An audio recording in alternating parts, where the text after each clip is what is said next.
Hello everyone, আজকে আপনাদের মাঝে নিয়ে এসেছি রসে ভরা চিতই পিঠা নিয়ে।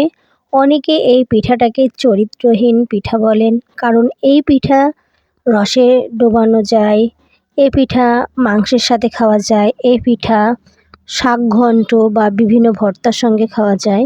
তো এখানে আতপ চালের গুঁড়ো নিয়ে নিয়েছি, টেস্টের জন্য সামান্য লবণ অ্যাড করেছি এবং নর্মাল পানি দিয়ে অল্প অল্প করে ডোটা তৈরি করে নেব। এই চিতই পিঠার ডোটা খুব সময় নিয়ে তৈরি করতে হয়। একবারে পানি অ্যাড করবেন না, অল্প অল্প পানি অ্যাড করবেন আর এভাবে করে খুব ভালো করে একদম তৈরি করে নিতে হবে। নতুন বন্ধু যারা আমার ভিডিওটি দেখছেন, আমার চ্যানেলটি সাবস্ক্রাইব করে পাশে থাকবেন এবং বেল বাটনটি অন করে রাখবেন। আপনাদের মাঝে এই চরিত্রহীন পিঠা আজকে শেয়ার করব।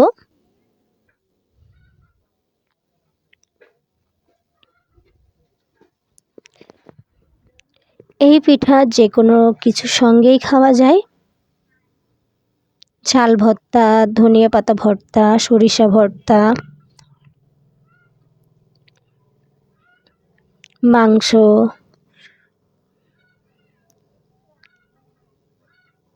তো দেখুন বেটারটা এই পর্যায়ে রাখতে হবে। তো এখন আমরা যেহেতু এটা ভেজাবো, এই জন্যই ভেজানোর রসটা তৈরি করে নিব। তো পানি গরম বসিয়ে দিয়েছি আর এখানে নিয়েছি খেজুরের ঝোলা গুড়। একটু পানি গরম হয়ে গেলে এই ঝোলা গুড়গুলো এর মধ্যে অ্যাড করে দেব, দিয়ে খুব ভালো করে মিশিয়ে নিব। আর এই গুড় যখন খুব ভালো করে মিশে যাবে, তখন এর মধ্যে অ্যাড করে দিব কোড়া নারিকেল। নারিকেলটা দিলে খুবই ভালো লাগে, যদি কেউ না খান স্কিপ করবেন।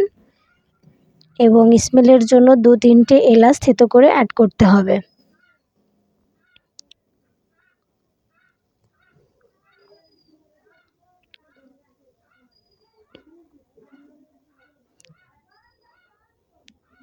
টেস্টটা বাড়ানোর জন্য সামান্য পরিমাণ লবণ অ্যাড করতে হবে, করে খুব ভালো করে রসটা ফুটিয়ে নিতে হবে। আর এখানে আমি দুধ অ্যাড করব না, এই পিঠার দুধ আমি পরে অ্যাড করব।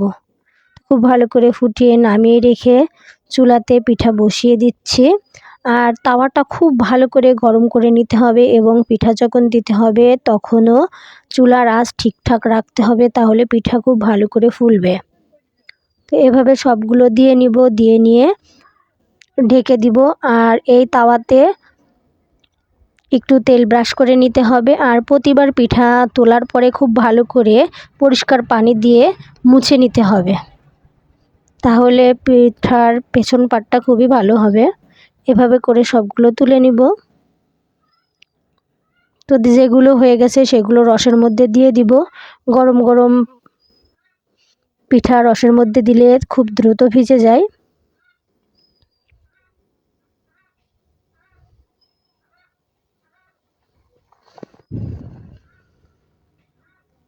শীতের সময়ে পিঠা না খেলে ভালো লাগে না, আর শীতের সময়ের পিঠার টেস্টটাই অন্যরকম।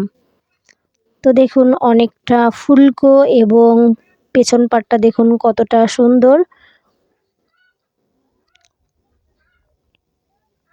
এবং চাইলে আপনারা একটু লালচে করে আরও মচমচে করতে পারেন। তো সবগুলোর মধ্যে দিয়ে দিয়েছি, ঢাকা দিয়ে কিছুক্ষণ পরে এর মধ্যে দুধ অ্যাড করব। দেখুন কিছুক্ষণ পরে দুধ অ্যাড করে দিচ্ছি, দিয়ে একটু নেড়েচেড়ে আবার ঢাকা দিয়ে রেখে দিব।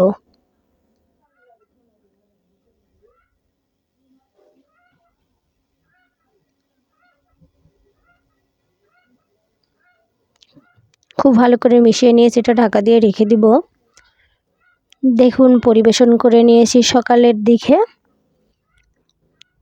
পিঠা দেখে বুঝতে পারছেন পিঠা একদম ভেঙে ভেঙে গেছে, এতটা সুন্দর ভিজে গেছে। এর জন্য আমি একটা পিঠে নিয়েও নিয়েছি, পিঠে দেখলে বুঝতে পারবেন।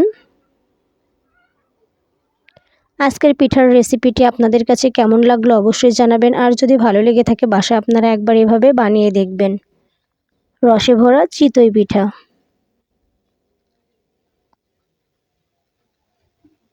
অন্যান্য পিঠা অন্য সময় খাওয়া যায়, কিন্তু এই পিঠা শীতের সময়ই ভালো লাগে। আল্লাহ হাফেজ।